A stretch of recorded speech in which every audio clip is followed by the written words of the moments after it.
Good morning. Welcome to Morning Moments. I am so glad that you came and joined us this morning. I have all the way from California, Joaquin Garay the Third. third. Yes, he's Yes, an act. that's a mouthful. It's a mouthful. Yes, it is.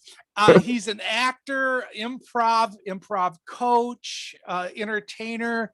Welcome, Joaquin. Thank you. Thank you. Tell Thank you me, for having me. what do you do and why do you do it? Oh my Lord. Well, I am an actor, improv teacher.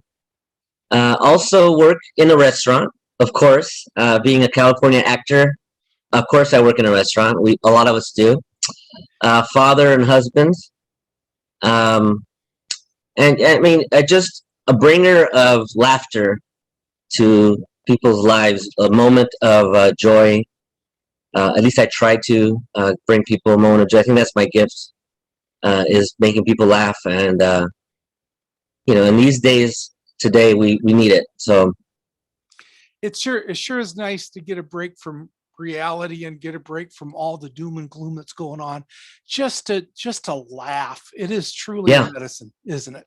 it's true. It's true. And, especially working in a restaurant, every table for me is a new show, a new audience, right?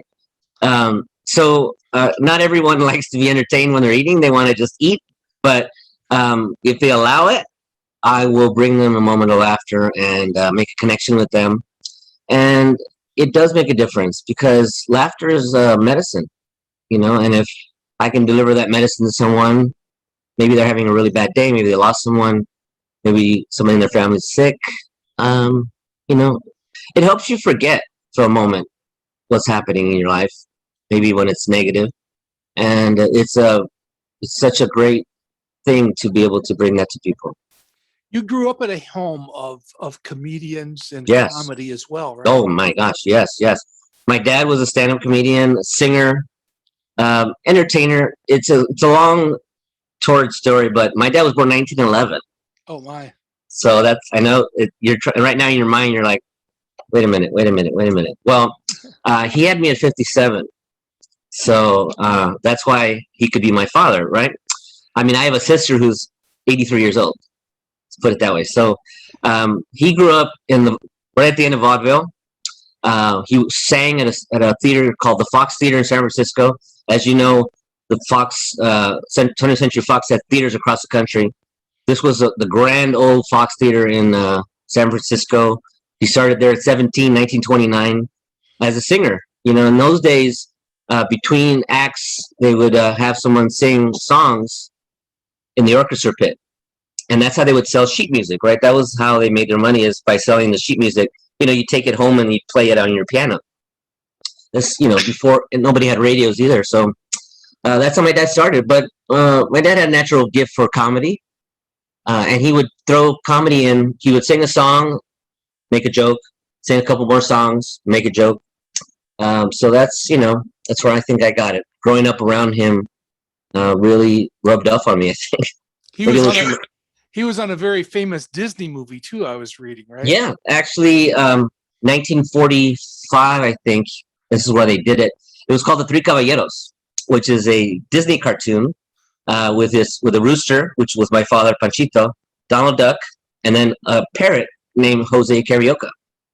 And it's a wonderful south of the border adventure with those three birds.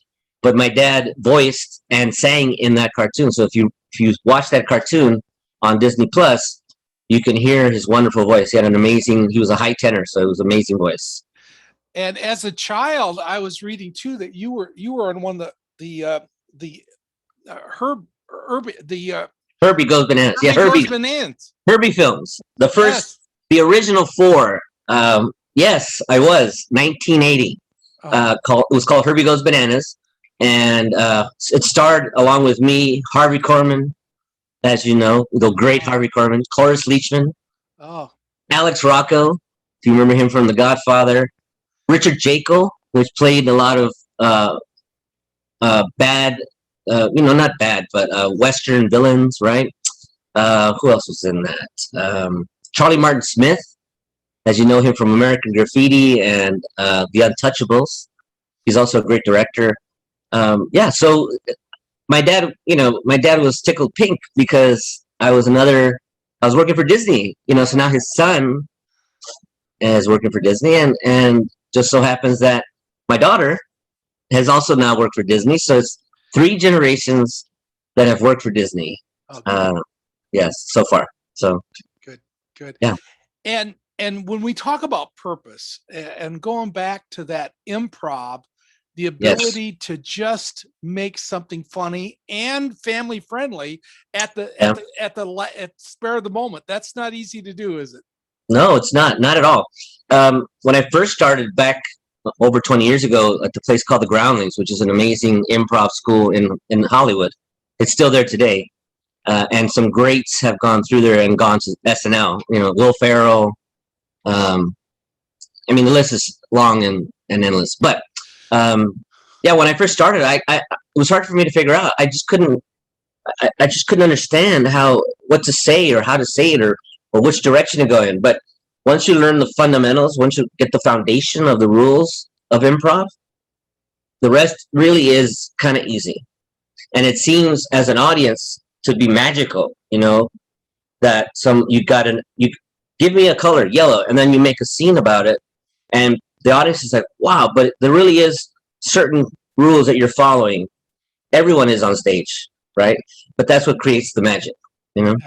Yes. And I'm hoping that you'll be able to do some live training eventually, pretty yes, soon. I hope so. You do have a class. You provide a online class for improv that people can take, right? Yeah. It's through a woman named Susan Scherer. I hope I say her name right, Scherer. That's where I met Joanne. It's inspiring actors improv, and we do it online, and it's every Tuesday nights for a couple hours, and then at the end of the series of classes, we do a live. It's online, of course, but we do a show where all the students do like a showcase, and I host the show, but it's online. I mean, at first I was very hesitant to do it online. I didn't want to, because improv and theater, as you know, is very intimate, and that intimacy, that closeness, being in the same room is part of that magic. But Susan convinced me, and I said, okay, I'll do it once, and I don't know how long it's been, 6-7 months now, I think, or even longer. I don't even know how long we've been doing it, but it's going well, and I've come to embrace it. Yeah. And I think that there's some toothpaste that's not going to go back in the tube when COVID-19 is over, and that ability to be able to reach people outside the four walls that you normally would reach them. Exactly. And to bring laughter, humor, and a positive message is just real important. That we can do that right from our homes, can't we? Exactly. And that's you bring up a good point, is that I have students now in different countries at different time zones, right? So we're doing class Tuesday nights at 4 Pacific, but they could be in England and it's 12 midnight, right? Or how many hours. So that does open up the market, and it does open up the class, because if it was here in Hollywood, only people that lived here could come to the school, right? So there is a plus to that side. And I think film and entertainment has grown in some ways because of COVID-19, because people have learned that you don't have to be in Hollywood to be an entertainer. Oh, yeah, and it's true. It's so true. I think a lot of people can audition now online in their homes, and then fly to wherever they're going to perform. Yeah. So yeah. In the old days, when I was in the 70s, when I was a child, everything was here in Hollywood. So literally, families of children. I knew kids who lived in Virginia, Texas, New York, wherever, and they'd come here every year to LA and live here for 3 months during pilot season to try to book something, because that's the only way. But now, if it's today, they can still stay in New York, film, send it in. If they book it, then they come out. Yeah. So it's a big difference. Big difference. Yes. Yeah. Yes. Well, Joaquin, I want to thank you. I'm going to for being with me this morning. I'm going to put your credits is just unbelievable when you start looking at your credits through Oh my the gosh. years. Oh my Well, goodness. 47 years, you gotta have some credits, I hope. Yes, yes. I mean, And when I put that down, folks will get to see what you're doing. Also, I'm going to put some websites of how they can get a hold of you yes, and yes. your improv coaching and Hmm. classes if you're interested.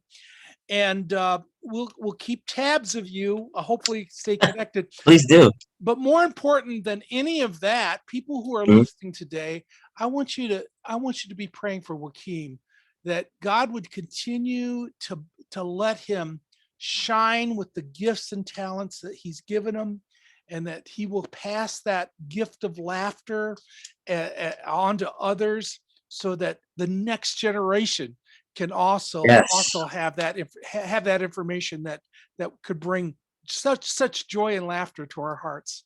yes, yes. I hope so. I hope so. I hope it's good medicine. Yes, absolutely. Thank you so much for joining Of us course. today. And thank you for joining us for Morning Moments. And hey, Yes. why don't you all just keep on coming back?